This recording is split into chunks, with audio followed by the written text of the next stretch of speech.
All right, today we're going to dive into something, well, something profound. It's a piece of wisdom that completely flips how we think about worship, about obedience, and, what we get in return. It really challenges this common, almost subconscious transactional mindset that, let's be honest, we can all fall into. So this whole idea is captured perfectly in this one line from the classic text, Al-Hikam. Here it is.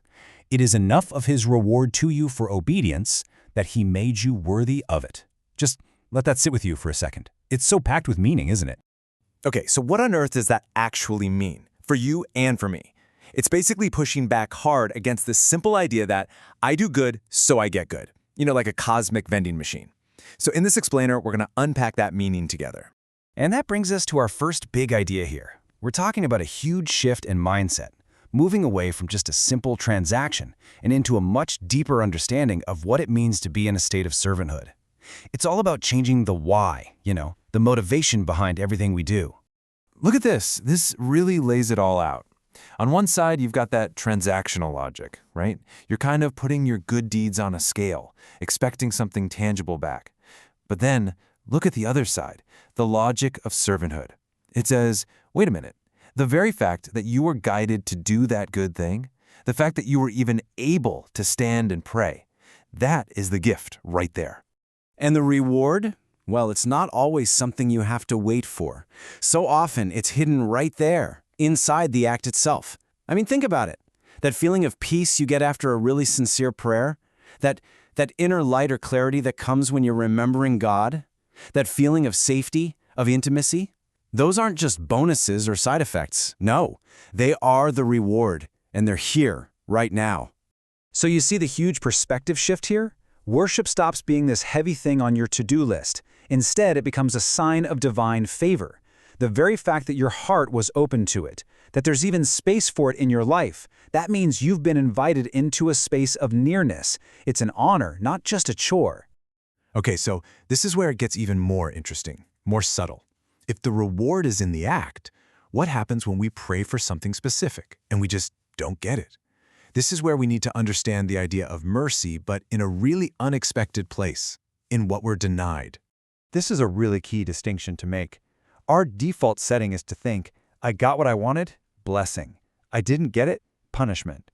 But real wisdom asks us to go deeper. What if being denied something is actually a kind of protection? What if that thing that feels like a loss is actually saving you from something that would have been way worse for you?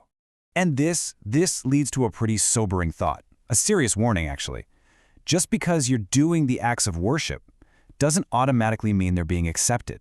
There's a huge difference between just going through the motions, that's the door of obedience, and having that action truly, deeply received. That's the door of acceptance. So how do you get through that second door? What are the keys? Well, it's all about what's happening on the inside.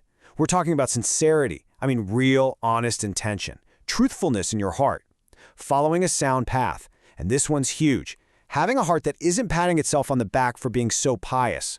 Acceptance is way more than just moving your body. Okay, now we're getting to what might be the most challenging and maybe the most powerful idea of all. It's this paradox, the idea that a mistake, a sin, a fall, could actually become the very thing that brings you closer to God. Now, hold on. Let me be super clear about this. This is not saying sin is a good thing. Not at all. Please don't misunderstand. The whole point is about what happens after you fall. It's about that feeling of being completely broken, that moment when your ego gets shattered. That can open a door to a kind of raw, honest return to God that just wasn't possible when you thought you had it all together. Just look at this comparison. On one hand, you have an act of obedience, but it's drenched in pride, in this feeling of look how good I am. Now, compare that to a sin, but one that's followed by real, genuine brokenness, by humility, by a gut-wrenching realization of your own weakness and your desperate need for God. Which one of those is actually closer to the truth of who we are? And this quote just hits you with it, doesn't it?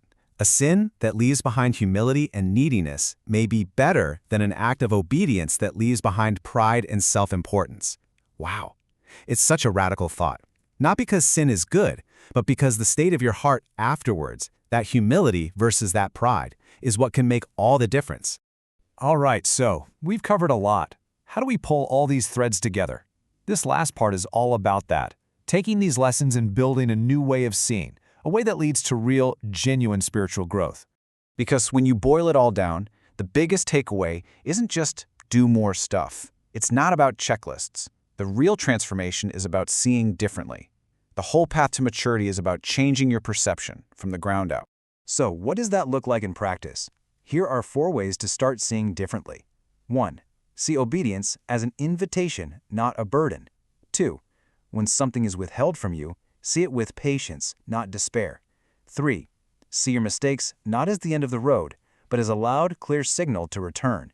And 4, and this is the big one, see your need for God not as some temporary state, but as a permanent, essential part of who you are. Because in the end, that's what it's all about. Real spiritual maturity, it's not built on stacking up good deeds so you can admire how pious you are. No, it's built on the constant, humbling recognition that you are completely and utterly in need. It's about knowing your spiritual poverty before God. And I want to leave you with this beautiful prayer, which I think just captures everything we've talked about perfectly. O God, do not let us become proud because of obedience, and do not let us be destroyed by our shortcomings. Grant us the humility that leads to nearness, the sincerity that leads to acceptance, and the understanding that every true step toward you begins with your grace. What a beautiful way to frame it. Thank you so much for joining me.